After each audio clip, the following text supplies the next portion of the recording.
Exhibitions అంటే చిన్నప్పుడు చాలా చాలా ఎక్సైట్ అయ్యేవాళ్ళం గదా!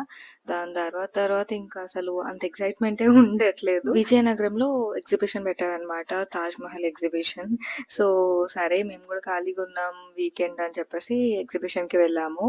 వెళ్ళగానే కీ చైన్ పైన నేమ్స్ రాస్తారు గదా! నోస్టాల్జిక్ అనిపిచ్చింది.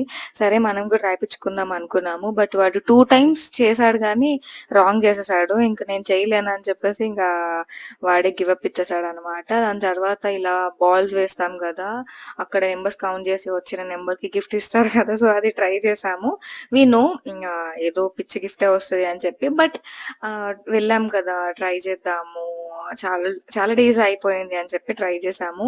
లాస్ట్‌కి ఏం గిఫ్ట్ వచ్చిందంటే ఒక స్మైలీ బాల్ అన్నమాట. ₹50 ఇచ్చి అంత కాస్ట్‌లీ స్మైలీ బాల్ కొనుక్కున్నాము.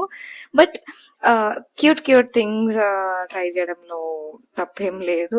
సో, అలా ఎగ్జిబిషన్ మొత్తం ఎక్స్‌ప్లోర్ చేస్తున్నాము. అక్కడ 'తాజ్‌మహల్' సెటప్ పెట్టారనమాట. బావుంది. లైట్స్‌తో అంతా మంచిగొచ్చింది. బట్ ఫోటోస్ అయితే మాత్రం అంత మంచిగా రాలేదు. ఎక్కువ రైడ్స్ ఏం ట్రై చేయలేదు. జస్ట్ మేము ఓన్లీ జెయింట్ వీల్‌లో వెళ్దాం అనుకున్నామనమాట. జెయింట్ వీలే పెద్ద స్టోరీ ఉంది. అసలు ఎవ్వరు లేరు. వీకెండ్ అయినా గానీ చాలా తక్కువ క్రౌడ్ ఉంది. మేము వెళ్ళినప్పుడైతే జెయింట్ వీల్‌లో ఇంక మేమిద్దరం తప్ప ఎవ్వరు లేరు.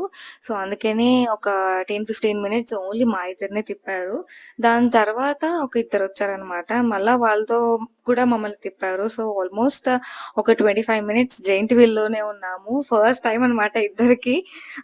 చాలా మంచిగా అనిపిచ్చింది. ఆ చల్లగాలిలో అలా జెయింట్ వీల్‌లో తిరుగుతున్నప్పుడు బావుంది ఎక్స్‌పీరియన్స్. సో, అలా కాసేపు చైల్డ్‌హుడ్ మెమోరీస్ అన్నీ తలుచుకుంటూ ఎగ్జిబిషన్‌లో టైమ్ స్పెండ్ చేశాము. సబ్‌స్క్రైబ్.